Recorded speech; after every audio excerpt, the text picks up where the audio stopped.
Minkah, it looked like there were a couple of, I don't know if they were miscues or miscommunication, not being in the right place for you that led to some big plays by the Titans on Sunday. At this point of where you are in the season, are you playing at the level that you expected to play? I don't think there's any miscommunications that led to big plays. The only big play that happened that was a miscue by me was when 11 caught that pass. All that happened was I thought Vince was going to tip the ball, so I stopped my feet. 11 was able to run around me because my feet were stopped. There wasn't any miscommunication. There wasn't any, people being in the wrong spot. It was just a simple something that I had to correct. I made a mistake, but wasn't any miscommunication. Something that's easily fixed. But at this point in the season, no. Even if I was playing the best of the best football right now, I would always say that I'm not at the level I need to be, because that's just the type of player I am. I don't think I'm doing a bad job. I don't think I'm doing a terrible job. I'm doing my job. You know what I'm saying? Everybody's very big on splash plays and doing other fancy stuff and stuff like that. But there's things I could do better for sure. I could definitely tackle better. Been missing a lot of tackles. Haven't been wrapping up. But besides that, I'm gonna do my job, keeping the lid on the top of the defense, communicate, make sure people are in the right spot, and that's it really. It's not about splash plays all the time. It's not about doing all the big things. It's about doing your job, and that's how you win games collectively. Everybody doing their job. Joe Rutter. Yeah, Minkah, 2 weeks ago, your interception gives a 10-0 lead. Last week, you guys get out to a 14-0 lead. How do those early leads help the defense, and can you play more aggressively when you're up by those many points? Yeah, when you're up big on people, it takes them out of their game, especially the teams that are heavy to run, because the run chews up a lot of clock. So, it puts them in more passing situations and take more shots on the field, stuff that we want them to do. All right, let's go to Ray Fittipaldo. Ray? Hey, Minkah. When people describe Lamar Jackson, you hear fast, athletic, quick. But is he stronger than a lot of people realize? And is he a hard guy to get on the ground? He's a very elusive guy. He is bigger than what people expect. He's a strong guy. He's a competitor. He runs tough.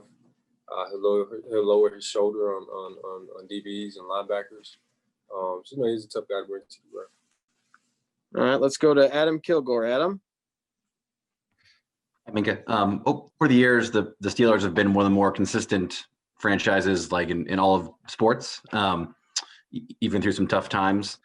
Do you, from what you've observed during your time there, why do you think that is? What is it about the franchise's approach or Mike's approach or anything that you see that allows that to happen? This culture. It's a great culture. It starts from the top down, from Mr. Rooney and Coach T, to the OC and DC, to the coaches, to the players, to the assistants. You know what I'm saying? It's just the culture that they provide. You know what I'm saying? I've been in places where it hasn't been the same thing. Like I said, it starts from the top down. It's just their winning attitude, their constant competitiveness. You know what I'm saying? They're never complacent. They're never satisfied. They're always working. They're transparent. So I think it's an accumulation of all those different things. Jenna Harner?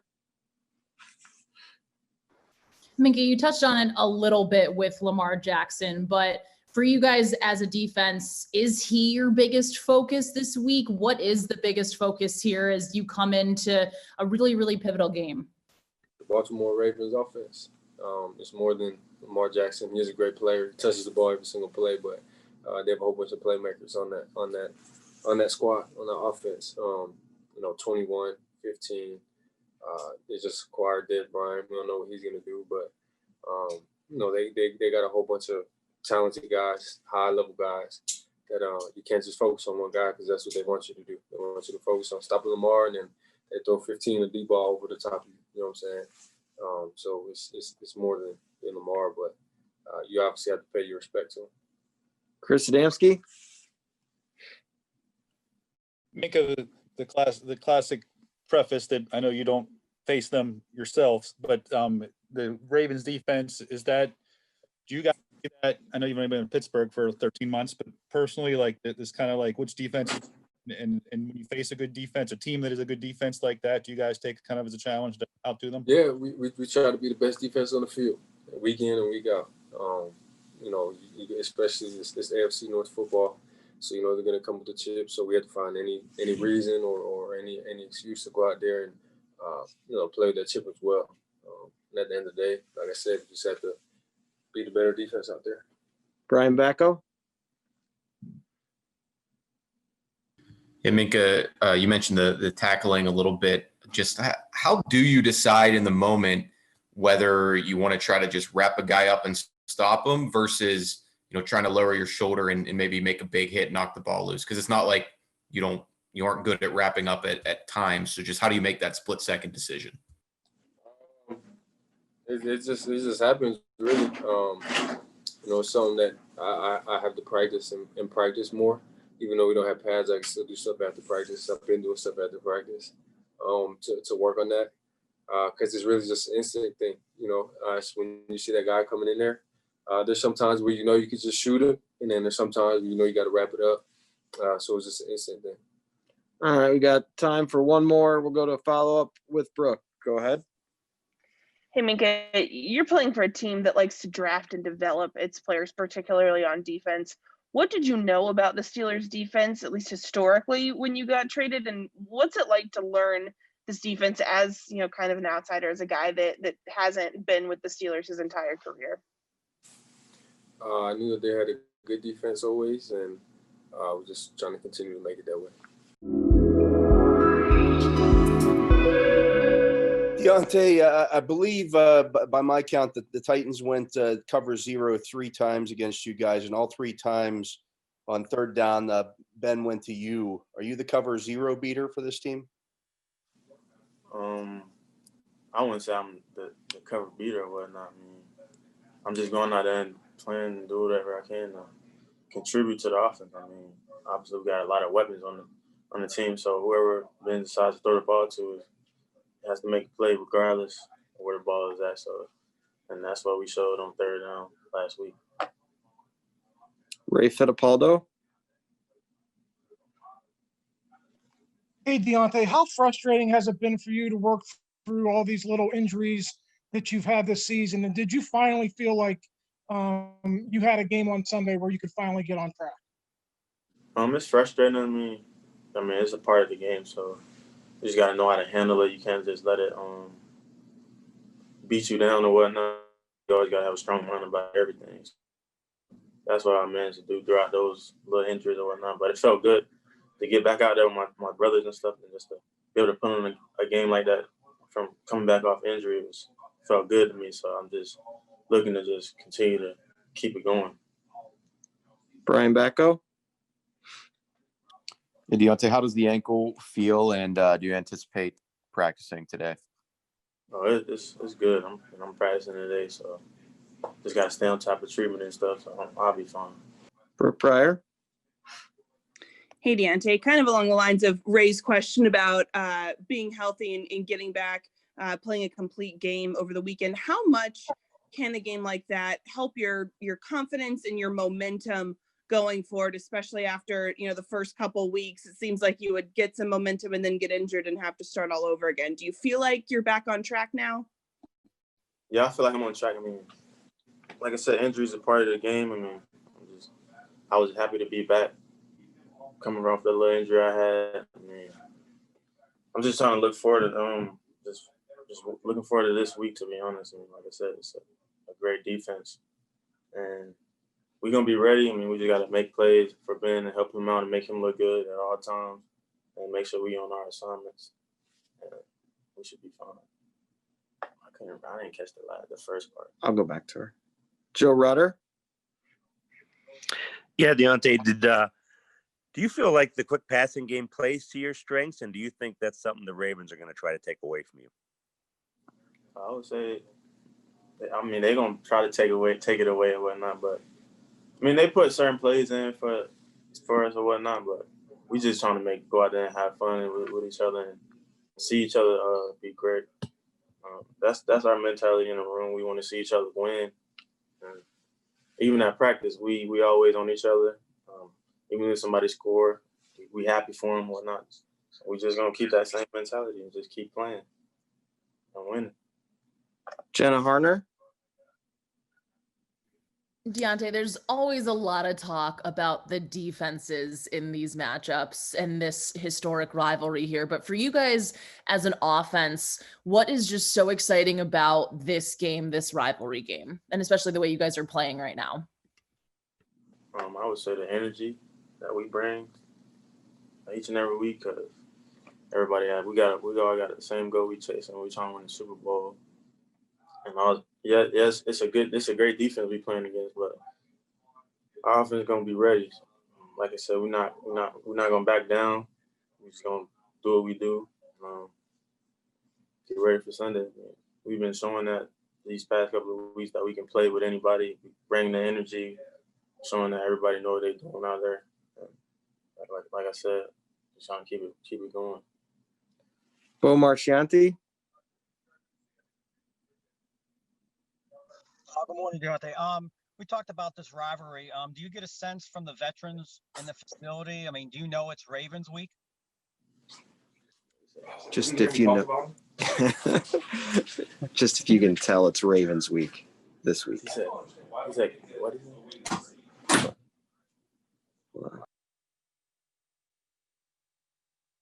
Hello? Go Okay. ahead, Bo. Can you repeat your question? Thanks. Sure.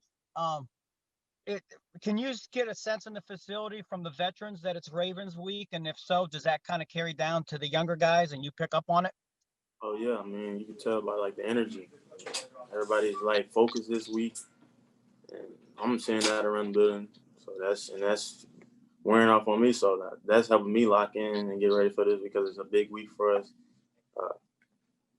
AFC North football, so top dogs of the conference, in my opinion. So we're gonna put on the show this weekend. All right, let's go get a couple follow-ups. Brian Bacco. Brian? Yeah, Diontae, I was wondering if you saw the little clip from the Titans game of Chase Claypool kind of pointing in Malcolm Butler's face, giving him the first down signal a little bit, and if the receivers had any fun with that on film. Yeah, we did. I mean, Chase told us they was going at it the whole game or whatnot. But I told him, like, just keep playing, man. I mean, stuff like that gonna happen, but like I said, he didn't let it get to him. He just kept playing. But Chase is a great player too. That's my guy. Ray Fittipaldo? Hey, Diontae, you guys have scored a bunch of points this year, but I don't know if you guys have really played a complete game yet. Do you feel like this offense still has another level to it? Yeah, I mean, at times we show. I mean, at times we start off fast. Sometimes then we like start to go slow or whatnot. I mean, but as the game pick up, we started to pick up right back where we left off at. I mean, stuff like that is gonna happen. We just got to keep our foot on the gas. I mean, not let up. Like once we put up points or whatnot, we just got to keep applying pressure. So I feel like there's more left in the tank, and we're gonna show that Sunday. All right, last one. Noah Strackbean, go ahead. Hey, Diontae. Do you expect to see a mix of Marcus Peters and Jimmy Smith on Sunday? And do you expect Marlon Humphreys to make his way in there too? I'm expecting to see both of them. I mean, they're going to be on the field everywhere, to be honest, because we got a lot of weapons on offense, and it's just going to be who going to win their matchups out there, and who going to compete each and every snap. So, and I feel like we're going to do that every play. On defense side as well, because our defense competing behind us this year. We got the best defense in the league, in my opinion. But offense, we going to do what we do, just make plays. All right, thanks, everybody.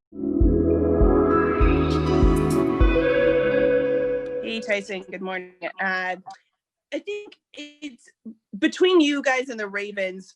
One of your defenses leads the NFL in fewest points allowed. One of them leads in fewest yards allowed. In your mind, what's the mark or the stat of a truly successful defense? And what is it about the two of these teams that has led to historically strong defenses, even as coaches change and as players change? It seems through the years, the defenses have still been incredibly strong. I think it's that old school hard-nosed football. Both teams, both organizations pride themselves on that. And I don't think it's no different between both teams of, who wants to play better defense. If we win the game 3-0, I think we're happy with that. If we can, limit the amount of times they can get to the end zone or even, get points off of field goals. Joe Rutter, Trib. Yeah, Tyson. Usually when you guys win the coin toss, the defense is out on the field first. Do you like that getting out there, getting right, being a chance to set the tone right away? Oh yeah, for sure. I think most of the guys on defense feel like that. When we get the chance to go out there to set the tone for the team as a defense, I think we take a lot of pride in that. So I mean, it's different the past couple of weeks, but I think offense. Having that confidence to go out there and do the same, I think it's just one of those things where we can feed off each other, whether they're setting the tone or we're setting the tone on defense and offense. Brian Batko, Post-Gazette. Hey, Tyson, from looking at the numbers, it seems like the Ravens might be using play action and RPO a little bit less than last year. But when you guys are a defense as aggressive as you are, do you almost have to slow down a little bit as you get close to Lamar and just kind of wait and see what he does rather than, over pursue and let him make a big play?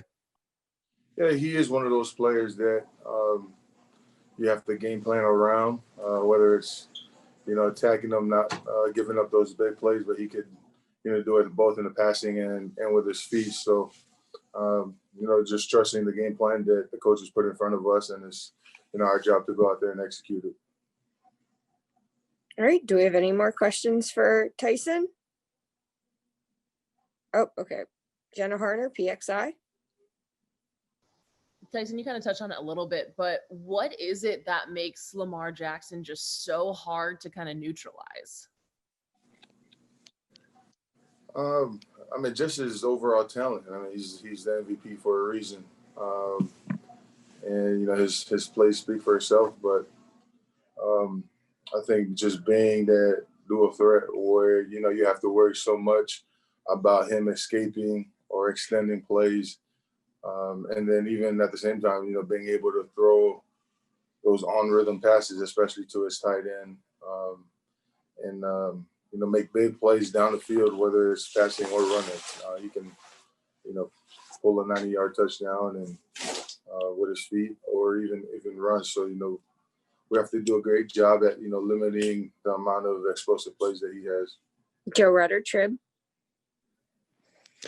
Yeah, Tyson, when you got here, did you understand or did it take long to understand the rivalry and what this rivalry means? I guess from an outside perspective, I think coming in, I knew what that rivalry was. I knew just from watching the games that, it was always going to be one of those physical games and games that came down to the end, like which team was going to come out on top. But just being here, I guess you learn a different appreciation for this rivalry and, what it entails. So, just glad to be a part of it. And, hopefully we come out on the top of, on Sunday. Mark Cabali, The Athletic. Hey, Tyson, I'm wondering back a couple years ago when you were the free agent and the Steelers showed interest, what was your initial thoughts? Were you excited about coming here? Were you a little hesitant? What was the overall feeling? Well, initially when I was a free agent in 2017, I didn't think, they showed that much interest. I think my agent, who I thank now, he told me to come and take this trip just because when I came out, I was trying to look for a 1-year deal and the Steelers was trying to do, at least a 2. So I came out thinking, I'm going to just see what it's about. And for me, one of the best decisions that I made for my career. And I'm just thankful for it. And Brian Batko, Post-Gazette. Was Sunday an indication that Henry Mondeau has surpassed you on the defensive line / fullback depth chart? Yeah, it definitely is. It definitely solidified it. And, I'm just so happy for him. and the opportunity he's getting. And, you know, just one of those guys that came in, had a long road, and, you know, just showed up to work and worked very hard, and, you know, very deserving of this opportunity. I'm just excited to, you know, be part of his journey and see the growth in, you know, his journey in the NFL.